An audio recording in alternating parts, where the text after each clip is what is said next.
My name is Nala or Angel, whichever you prefer to call me, and welcome to or welcome back to my channel.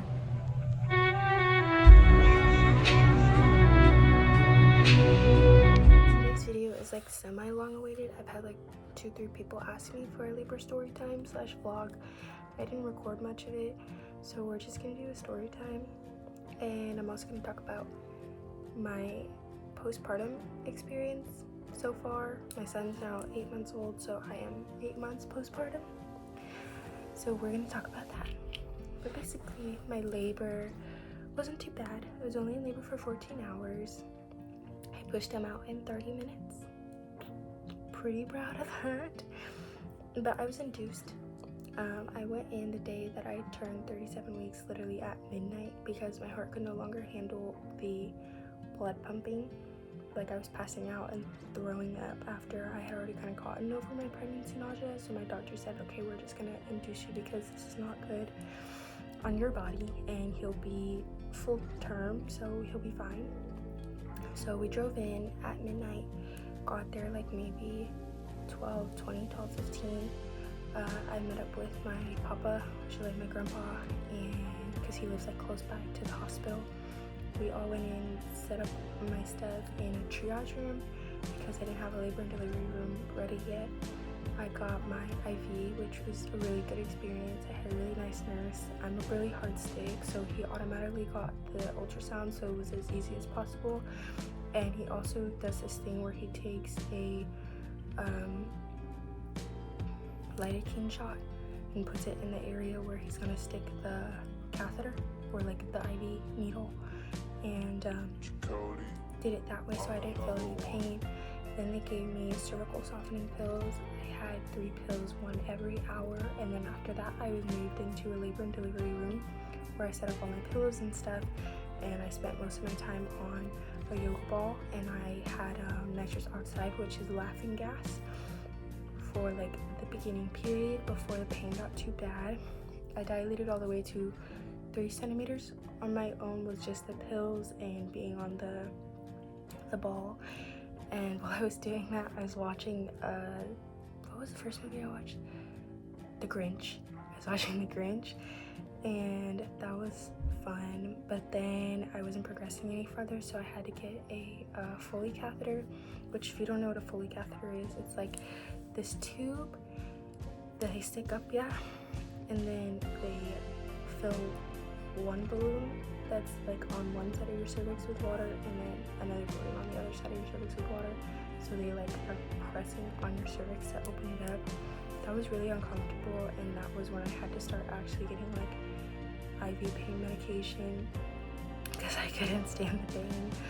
And even with that, I unfortunately have a really high tolerance for that kind of medication because I was undiagnosed, well, like partially diagnosed, I guess, with endometriosis when I turned 17. I had like a surgery and stuff, and they said that they found some, but it shouldn't be like returning, but it did return, and I had like horrible periods for a long time, and I had a lot of cystic ruptures and stuff, so I was in and out the hospital a lot. So then they could only give me a certain amount, and because they were giving me so much, they could only give it to me at the top of every hour. So it's like in between that, I was going crazy with the laughing gas. And then my nurse tried to pull it out, and it wouldn't come out. I was in too much pain, like I was screaming. And then the midwife came in, and she was like, hey, do you mind if I try this trick to like get it out and see if it's ready to come out? And I don't know what she did, but she got it out super easily. And she was like, the reason why it hurt so bad is because you were already 5 centimeters dilated, and the Foley catheter had fallen down into like the in between your cervix. So every time you were contracting, instead of contracting on the little thin part of the Foley catheter that's not a balloon, you were contracting on top of the balloon. That's why you're contracting so bad. But I had already asked if I could get the epidural by then, because I was just like, I don't think that I'm gonna be able to stand it. So I got 1 more dose of medication. Then they came in like 2 seconds after that and gave me the epidural, which I didn't feel at all. I didn't even feel when they gave me the like numbing shots around the area, and I had a pretty decent experience with that. After that, I just kind of like chilled. They had me on the peanut ball excuse me, rolling side to side, and then I started watching Princess and the Frog. Every once in a while I would have pain, and I'd have like a lot of itchiness in my legs, because for me, like, even though I've had to take a lot of medication, any sort of like strong medication, I'll say, in that realm, makes me very itchy. Like, not like allergic reaction, but like really uncomfortable, which I've been told by multiple doctors is a normal side effect, but it's really annoying. So my mom and my boyfriend were nice enough to like massage and like lotion my legs to make it feel a little bit better.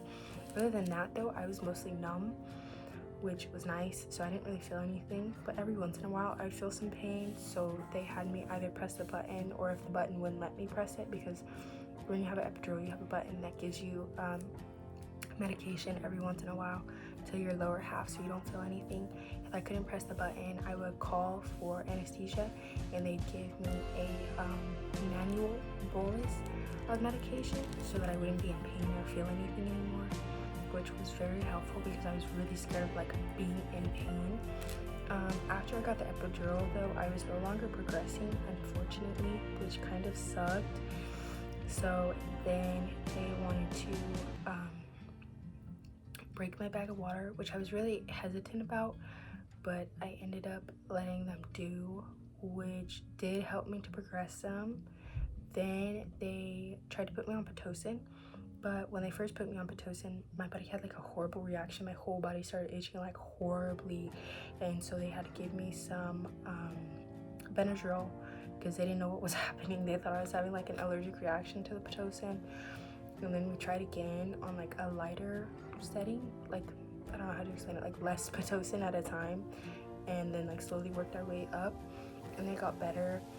And then after that I was just kind of chilling. I was watching movies, and then like I started to watch, I started to watch White Chicks, and I was just kind of chilling. And then I was like, okay, you know what, I want to do my makeup, because I had told myself that I wanted to do my makeup so that I would look good in my pictures with my son when he came out. So I was sitting there and I was doing my makeup, and it was like middle of the day, and I remember like literally finishing up, like put my setting spray on and like set it down, and then all of a sudden like I felt a whole bunch of pain. So I called for anesthesia, and he came in, he gave me a bolus, and he looked at my face and he was like, I'm gonna go get a nurse for you real quick, and I'm gonna go get the midwife. And I was like, yeah, I don't feel good, I feel a lot of pressure. And she came in, the midwife, and she was like, is it okay if we check you? And I was like, yeah, of course. And she looked down there and she was like, oh, okay, so his head's right there, so I'm gonna go ahead and call the doctor. And after that I pushed him out in 30 minutes, and I got to hold him. I was so happy because he was a little bit underweight. He was only 5 pounds, and they had told me that, well, he was 5 pounds 12 ounces, but they had told me that if he was like under a certain weight, they would take him to the NICU, which was like my biggest fear, not being able to be with my baby, especially because the hospital where I delivered at is very far from where we live. But he came out good. He came out crying. He like had literally just barely hit the threshold to not have to go to the NICU. Like, the NICU team was in there when I was delivering and everything, but he was perfectly fine. Then I got to hold him and do like first latch and like skin to skin and all that stuff. But it was like right after that I started to feel like I was gonna pass out. Like, I remember turning to my mom and telling her, Mom, I'm gonna pass out. She was like, it's okay, everybody's here, we will make sure the baby's okay, just hold him, enjoy your time with him. If you pass out, somebody will grab him, make sure that he's okay. You're in a position to where he's not gonna like roll off of you or anything. So I remember I kind of looked to the side, I looked at my boyfriend, and I told them that I wanted a Starbucks strawberry refresher, blended strawberry refresher with lemonade. Like, I was just really craving it, and that was like the one thing I wanted after I did all that work, because when I had that epidural I couldn't eat or drink anymore. But before that they were really nice. They let me eat and drink a bunch, which I feel like really fueled me throughout my labor. I don't know what I would have done if I went to one of those hospitals that tells you like, no, you can't eat nothing, can't drink nothing, all you can have is ice chips. I think I would have lost my mind. But that was the only thing I wanted, was a refresher. And I remember after telling them that I wanted the refresher, I just don't really remember anything. And then I woke up and my son was in like, you know, the little hospital bassinet, and yeah, then my drink was there, and it was melted because I guess I had been passed out for 2 hours, which makes sense because, you know, it's a lot of work to push out a baby, and I had lost like a pretty decent amount of blood, which was, you know, just part of the experience. It was kind of funny because there's a picture that we have of my placenta, and they put the like cord in a little heart, which I thought was funny. After that, everything was mostly okay, except once my epidural was out, I was in a lot of pain, and in a lot more pain than like I guess most people, and I was given Motrin and Tylenol, but it didn't do anything because my body already has like medication resistance because of like everything that I was given like previous to my pregnancy and all that stuff. And I remember I tried to tell this other midwife, not the same one that helped deliver my baby, but some other lady, and she was really mean and really rude, and she was like yelling, and she was like, we give women that have C-sections pushing down on, they're just fine, you just need to suck it up, you need to get up, you need to get up. And I was like, I can't get up, I'm in too much pain, like I'm telling you, even me turning from side to side, like I'm crying. And she didn't care, and she was getting in my face to the point where a nurse came in and was like, yeah, you need to leave. Like, I will take care of this situation. I will go get the other midwife because I don't know what your problem is, but you cannot be in here. And I'm gonna be honest with you, I think that that lady was acting that way, you know? Because I had like seen her previously, like while I was walking to my room, and like she was in other rooms, and I had overheard her talking to other people about the pain and offering them like pretty strong stuff that like had already had their babies and were getting ready to be transferred over. So, you know, but that is what it is. Then we got moved into the labor room, or not the labor room, the postpartum room, which was good until we met our nurse, because he came in, he was really rude, and he was like, here's how things are gonna go. You need to do this at this time, this, like being very like strict, talking to us like we were children, which I get to an extent because we are younger, but we had already had long conversations with our pediatrician and stuff to figure out what would be the best route postpartum for our son. And I tried to talk to him about it, and I was like, hey, I really don't appreciate how you're talking to us. And he was like, I don't really care. And I was like, okay, well, you suck. And then finally the same nurse that had done my IV, he had to come back and do it again because my IV had clotted off because I had the same IV for 14 hours. And after that, then I was given decent enough pain medication, and my pain went away, and I was feeling better, and it wasn't anything like strong enough to mess with my breast milk. So I was breastfeeding and trying to shower and trying to deal with everything. I did have a tear. I only had a first degree tear though, so it wasn't too bad, but it still does hurt when you have stitches and everything down there. But yeah, I mean, everything was mostly fine, except you don't get any sleep in the postpartum room, and I feel like nobody tells you about that. You have 50 million people coming into your room, and then even when they tell you that you need to sleep, they're still coming into your room.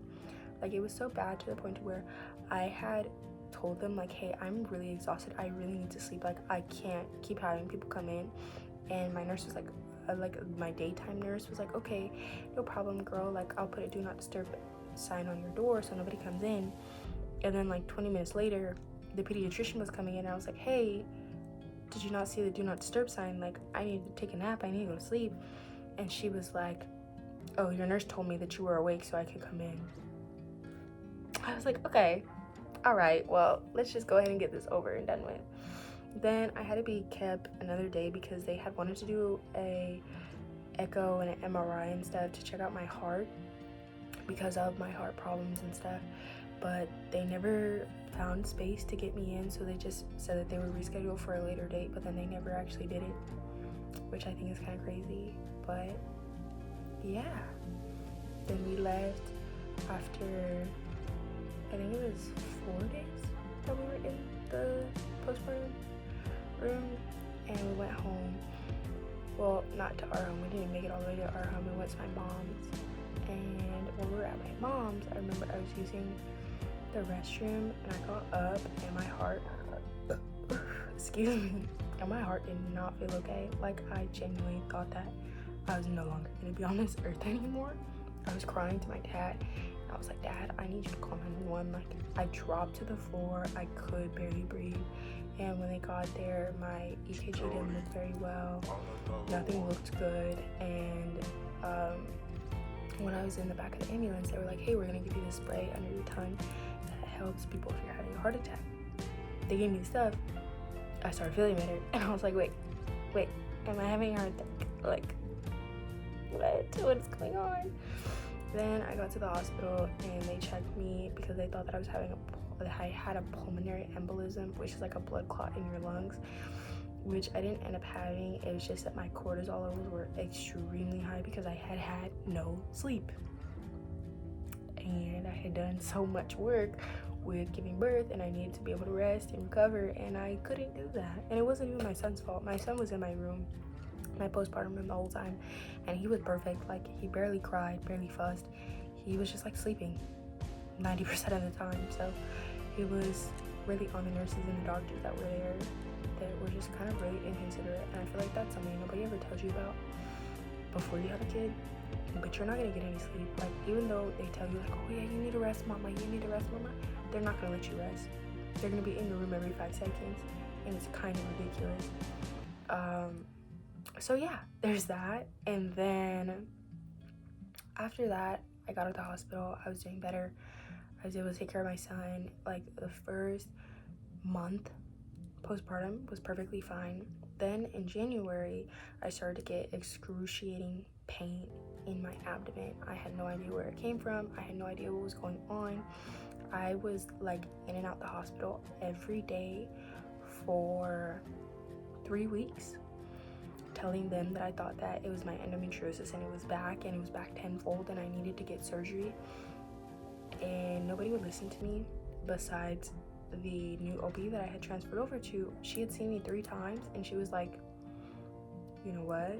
I'm just gonna go ahead and schedule this surgery because I think that you're right. I think that you have endometriosis. I think that these doctors are crazy and they're rude, because they were all very mean to me. Nobody wanted to give me the medication that I needed. Nobody wanted to help me. Everybody was really angry and really nasty, which most doctors are, especially to women, especially to Black women, unfortunately. And she was like, you know what? No, we're gonna go ahead and we're gonna do the surgery. I did the surgery and I had 14 lesions in my abdomen that needed to be taken care of endometriosis, and they were like manually scraped out versus just like the usual like lasering off. So my healing process was a lot more painful and a lot worse. So I was stuck in that hospital for an entire week recovering, versus most people, when they have surgeries like that, they're only stuck in the hospital for like maybe 2 days max. And while I was there was some of like the worst treatment that I've ever had in a hospital possible. Like, people were very nasty. Nurses were very nasty. Doctors were very nasty. Like, even fresh off of surgery, I had already told the anesthesiologist previously, like, hey, I have a really big resistance to medication, especially because the last few weeks, how much medication they've been giving me, my resistance is crazy. So please make sure that I'm not in pain when I get out. And I remember I turned to this lady after I had gotten out of surgery, not even the same person, mind you, and I told her, hey, I'm in a lot of pain. She told me that she had given me, I don't know if I can say this medication on YouTube, but she said, I already gave you 15 micrograms of F. I can't give you anything else. Mind you, when I was in labor, I got 100 micrograms of F at a time. So I knew that she was lying. And I remember like kind of babbling off to her, but like after that, I was pretty awake because I was in so much pain. And when I got to my room, I was crying because I was in pain. And I was trying to tell somebody like, hey, I need some pain medication. Like, this is bad. Something is on my eye, sorry. And then I finally got pain medication, but it was a whole thing and it was a whole fight, which was horrible, but it is what it is.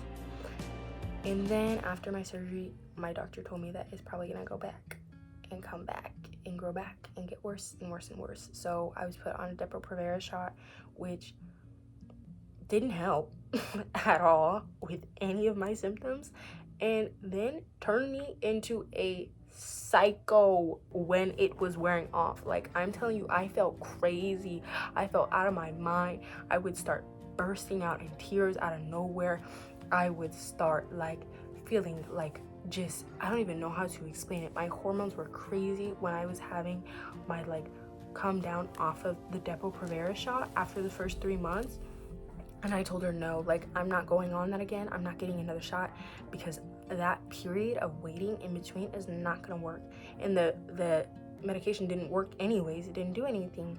So then the last few months, we've tried a plethora of different hormone treatments, one of which, like, what was that, 3 weeks ago maybe now, gave me a stroke at only 20 years old. I am so lucky that I didn't have any deficits, but that was one of the most terrifying things ever, because I remember basically, let me explain this from the top. I've had to call 911 way too many times because I've thought that maybe my appendix has burst instead of just like my endometriosis pain, because it has been so bad, and I've had really huge cystic ruptures in my abdomen that have felt like what I would imagine your appendix bursting feels like. So the firefighters, the EMTs, the paramedics, I know them. They're very nice people. They're very like laughing, go lucky, trying to make the situation a lot better type people. I'm in the room and I have my best friend, my cousin, my boyfriend, and the baby. And I'm in the room and I'm like, oh my gosh, I really don't feel good. My chest really hurts. My jaw really hurts. My arm really hurts. What's going on? And then I pass out. I come back, everything still hurts really, really bad. I call the nurse advice line. I'm like, hey, I'm not sure what's going on. I know this new medication that I just started a few days ago says that it's like stroke is something that can happen. Should I call 911 or not? Should I just go to the hospital? And she was like, no, you need to call 911. You can't just go into the hospital because they might not take your symptoms seriously if you're just the one talking about it and nobody's done like actual tests on you or anything. So I was like, okay, I'll call.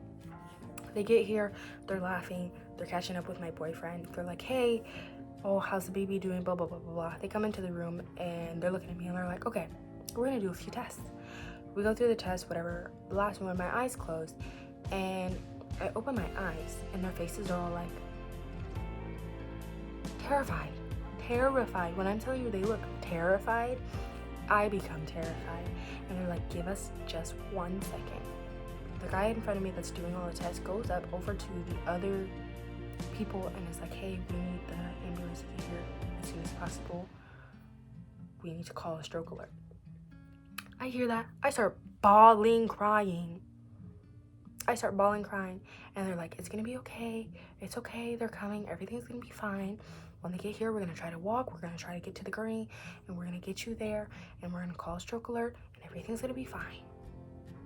Most terrifying next few hours of my life. I get to the hospital.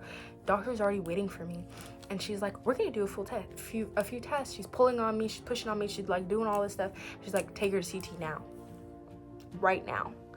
And I'm like, oh my gosh, like this is my last day. I go into the CT. I do my first CT. I come out. 3 nurses on this side, 3 nurses on that side. All of them got IVs in their hands, and they're like, we need to poke you. I'm a hard stick already. They're just trying. In that entire time that I was in the hospital, I was poked 14 times. 3 of which was with ultrasound, and those veins still busted.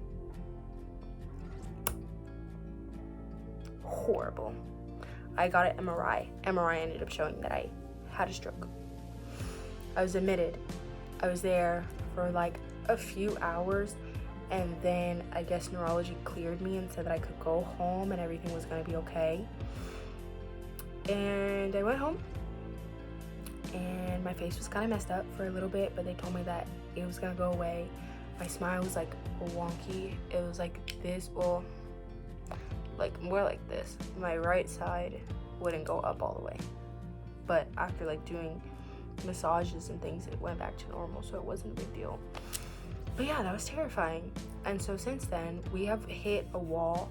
I just recently started the last medication option that there is for me, which is Orlissa, and it made me feel absolutely horrible. It gave me like these horrible thunderclap headaches. So I'm trying to talk to my OB about that, and I don't know what to do. She's already told me there's nothing else that we can do.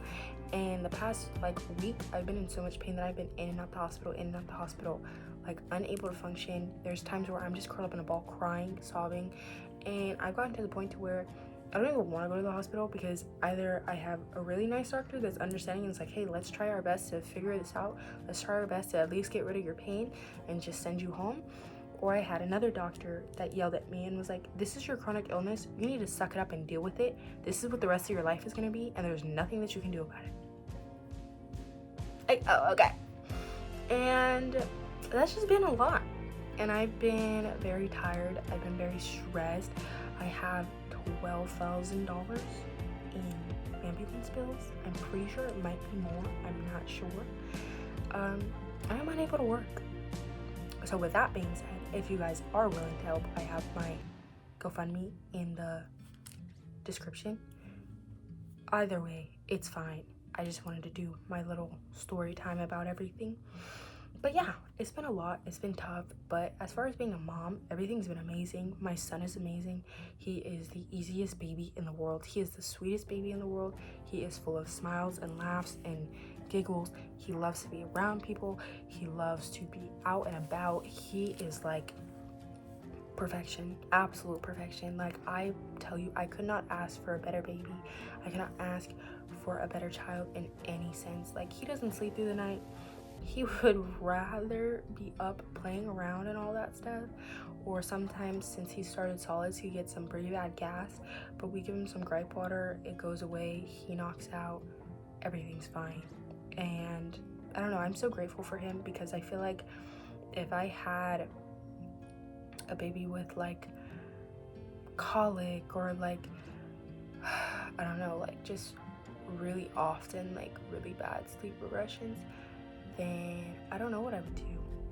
I don't know what I would do. Dealing with that on top of chronic pain and chronic illness would be so hard. But I do it, because you gotta do what you gotta do. But I don't know, I'm just really grateful for him and how amazing he is. He's like perfect in every way, and I'm so grateful for my family and how much they have supported me, and I'm so grateful for friends and how much they have supported me and my family and helped. I don't think that I could do it without my village, and it takes a village to raise a child, and I'm so grateful for mine. I am so grateful for mine, because I feel like not only are they there for my child, but they're truly there for me, and that means the world to me.